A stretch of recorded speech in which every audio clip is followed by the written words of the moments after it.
Buenos días. Quiero dar las gracias a la ponente anterior, Martina, por todos los temas tan interesantes que ha tratado. Voy a empezar mi conferencia de hoy con un breve vídeo para volver un poco al tema de la música, así que podríamos empezar quizás ya con el primer vídeo. Vamos a ponerlo. En realidad es un poco antes de lo que lo tenía previsto, así que espero que los técnicos nos puedan poner el vídeo en la pantalla ya, aunque no estaba previsto tan pronto.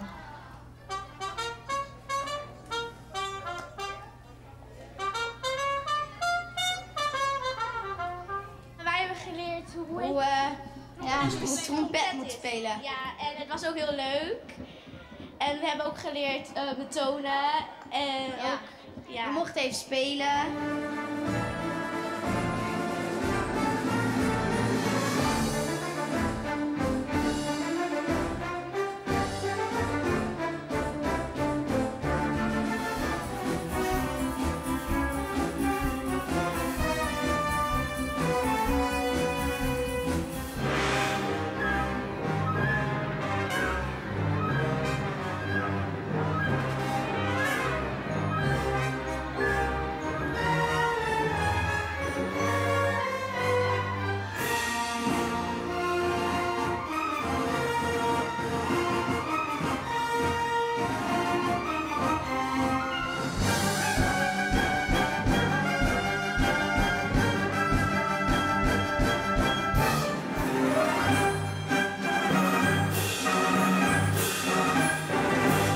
Ik vond het fantastisch. Het komt maar zelden voor dat klassieke muziek op deze manier in de stad hoorbaar wordt. En dan de performance van de dirigent erbij was prachtig om te zien.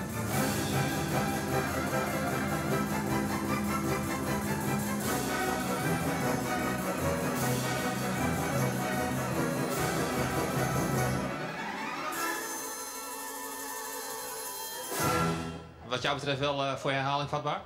Ik zeg zeker. Ik hoop dat ze het volgend jaar weer doen. Voor mij mag dit elk jaar een terugkerend feest worden. So, that is as a brief introduction to bring. Pues esta es una breve introducción para traernos al tema de hoy, el cambio en las condiciones de vida y de trabajo de los músicos. Y esto era apenas parte de un concierto en Groningen con la Orquesta Nacional de Holanda, en la que tocamos en un barrio a petición de sus habitantes, en una especie de parque de la zona.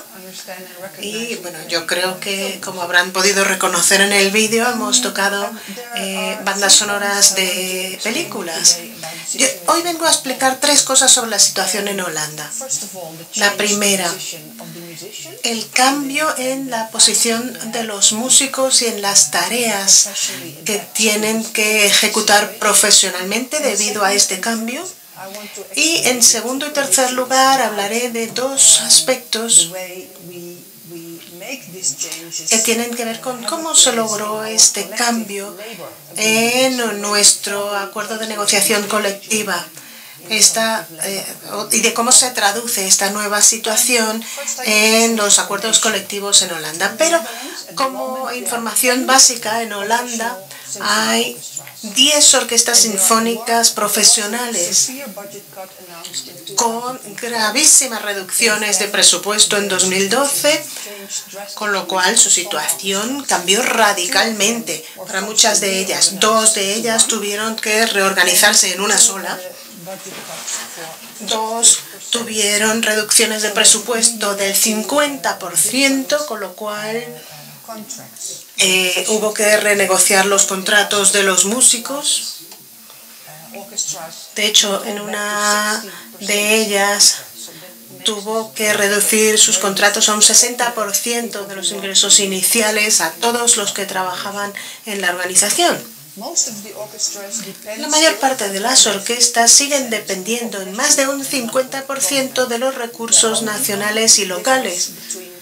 Y la diferencia varía entre un 25 y un 50%. Hay una diferencia, no sé si en sus países también, entre las orquestas de grandes ciudades y las pequeñas orquestas regionales. Las grandes ciudades todavía tienen un público muy amplio de toda la vida, mientras que las orquestas regionales más pequeñas necesitan abrir sus perspectivas a nuevos públicos. Y esto es interesante porque en Holanda los abordajes son muy diferentes según se esté en una pequeña orquesta regional, que tienden a ser más innovadoras, que buscan nuevas prácticas para encontrar nuevos públicos, y las orquestas tradicionales que ya tienen un público, digamos, establecido. Entendemos que a todas las orquestas en Holanda, como sucede en España y otros ejemplos interesantes que escuchamos ayer, han tenido que cambiar radicalmente, y vemos que se ha hecho importante contar nuestra historia, hablar de nuestra posición y expresar nuestras ideas actuales sobre lo que tiene que ser la orquesta del futuro. Nosotros lo hemos hecho como en forma de panfleto para abordar tal vez los próximos recortes de presupuesto que nos llevarán a una situación que forzosamente tendremos que abordar juntos. A finales de este mes vamos a llevar este panfleto al Gobierno Nacional con comentarios de diferentes asesores que han participado como asesores sobre el futuro de las instituciones culturales, entre las que se cuentan las orquestas. Ayer oí mencionar muchos ejemplos muy inspiradores de lo que están haciendo las orquestas para atraer a nuevos públicos. La mayoría de estos ejemplos exigían que los músicos saliesen de su propia rutina y de su zona de confort. Ya no es cuestión solo de que el mundo esté cambiando, es cuestión de cómo y a qué velocidad. Y por eso quería subrayar eso con el vídeo que hemos visto. Os habréis dado cuenta de que los músicos estaban de alguna manera dando como talleres a los niños, ¿no? Esa misma tarde estaban tocando en un parque, que por supuesto las condiciones en un parque son muy diferentes a las que se pueden tener en un teatro o en un salón de conciertos, y también hay un cambio de repertorio. Con lo cual, si uno es un músico tradicional, hay unos que están muy abiertos a nuevos repertorios y a nuevos desarrollos, pero también para otros es difícil. Un mes estamos haciendo conciertos al aire libre, justo antes de las vacaciones de verano, y al mes siguiente estamos en plena temporada. Y pues sí, algunos de ellos están muy contentos después de este mes al aire libre de volver a la sala de conciertos y al aspecto, digamos, más rutinario de la práctica de la música. Me imagino que todos podemos entender que de vez en cuando viene bien cambiar de ambiente, sobre todo cuando queremos llegar a nuevos públicos. El significado de esto para las orquestas en Holanda es que progresivamente nos damos cuenta de que las políticas anuales están adquiriendo un cariz un poco híbrido. Por un lado, queremos insistir en que seguimos siendo la orquesta tradicional con alta calidad de interpretación y que atraemos a un público contratando directores muy interesantes de renombre internacional con solistas conocidos. Por ejemplo, el viernes vamos a tocar con Daniel Hope. Seguramente le conocerán ustedes. Pues es un teatro importante, con muchísimo público, pero al día siguiente, el sábado por la tarde, 7 de mis músicos van a tocar en un programa pequeñito en un club en Groningen, que es el pueblo donde venimos todos nosotros, y van a tocar un repertorio clásico moderno, y además lo van a mezclar con un colectivo que se llama Noisia, que es un colectivo de percusión, para encontrar, digamos, los límites entre cada tipo de música y cómo pueden lograr algún encuentro. Entonces, esta sensación híbrida no se distribuye de manera uniforme durante la temporada, sino que se activa o se desactiva según en qué semana estemos. Y esto exige mucha flexibilidad del músico para adaptarse a esto y al mismo tiempo pasarlo bien y disfrutar de este conocimiento y de estas destrezas musicales. Física y mentalmente, como ya se ha dicho aquí previamente.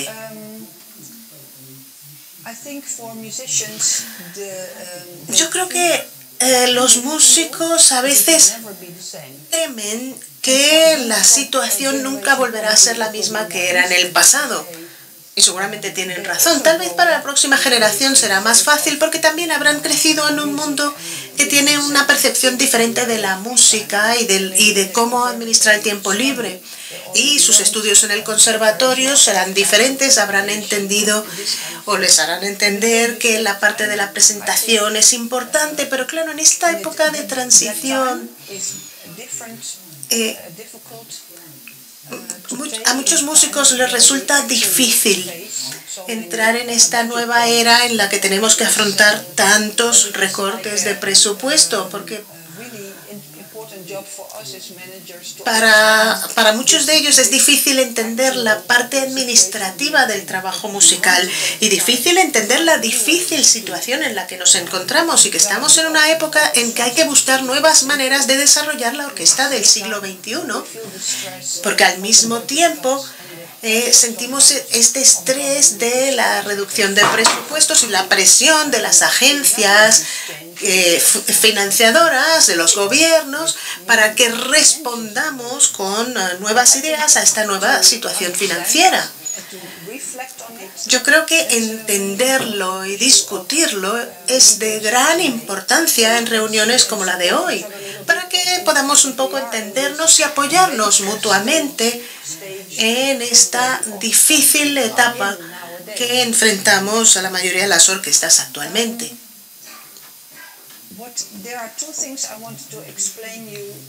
Hay dos cosas que me gustaría explicar aquí porque son dos cosas en las que estamos trabajando de nuestro contrato colectivo.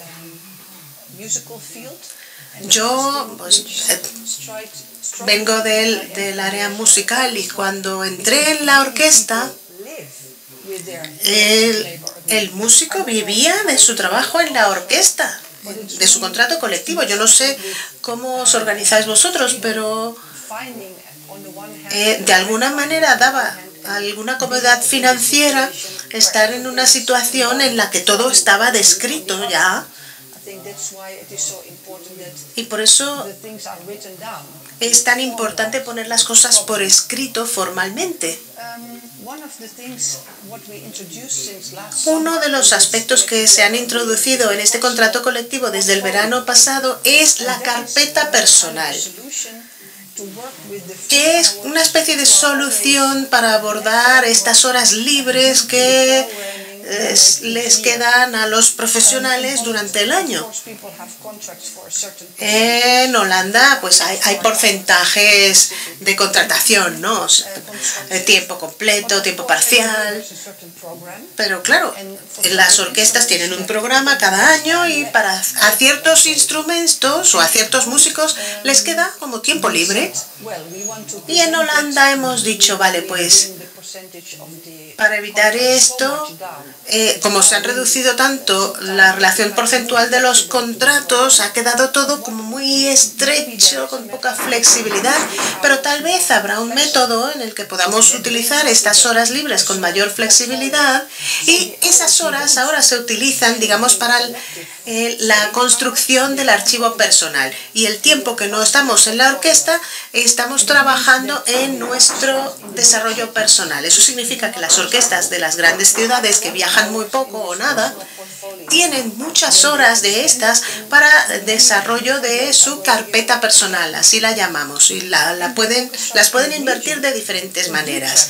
Mientras que las orquestas regionales más pequeñas, que sí que se desplazan mucho, la mía, por ejemplo, ha tenido 10 sitios donde hemos estado tocando esta temporada, porque llevamos nuestro programa a diferentes lugares, muchos de ellos al aire libre, y eso significa que nos quedan pocas horas libres para invertir en nuestra carpeta personal. Pero con un poco de creatividad, muchos músicos han podido encontrar alternativas para sus horas de representación colectiva. Y bueno, las organizan según el trabajo que haya que hacer en la orquesta, de formación, de comunicación o de actividades de alcance al nuevo público. Entonces, durante este tiempo, los músicos tienen algún espacio para sus propias iniciativas. Por ejemplo, pueden decidir con qué otros compañeros quieren trabajar y la música que quieren tocar. Entonces, por una parte es difícil para los músicos enfrentarse a estas horas de más, por así decir, porque claro, es difícil quitarles que te quiten estas horas del contrato, es decir, para ganar lo mismo que ganabas antes tienes que trabajar más horas. Pero también por otra parte, se recupera de alguna manera un espacio que permite al músico desarrollarse individualmente y encontrar personalmente formas de abordar o de tocar a nuevos públicos con sus propias cualidades y recursos, historia y curiosidad musical. Y a mí esa parte me parece interesante, porque lo que hemos estado haciendo desde hace un año, porque claro, esto es un cambio de situación que se produjo el año pasado, y hemos estado estudiando a ver si esto ha ayudado a las orquestas a encontrar nuevas maneras más flexibles de abordar nuevos públicos y nuevos mercados, y por otra parte si da a los músicos, digamos, esa libertad y esa fuerza que necesitan para encontrar su propio camino hacia el futuro, para hacer llegar sus cualidades a estos nuevos públicos. Las orquestas que utilizan estas horas, por ejemplo, para dar curso de liderazgo, o cursos de conciencia comercial, todo esto en el marco de poder lograr un entorno más integral y más sano dentro de la orquesta.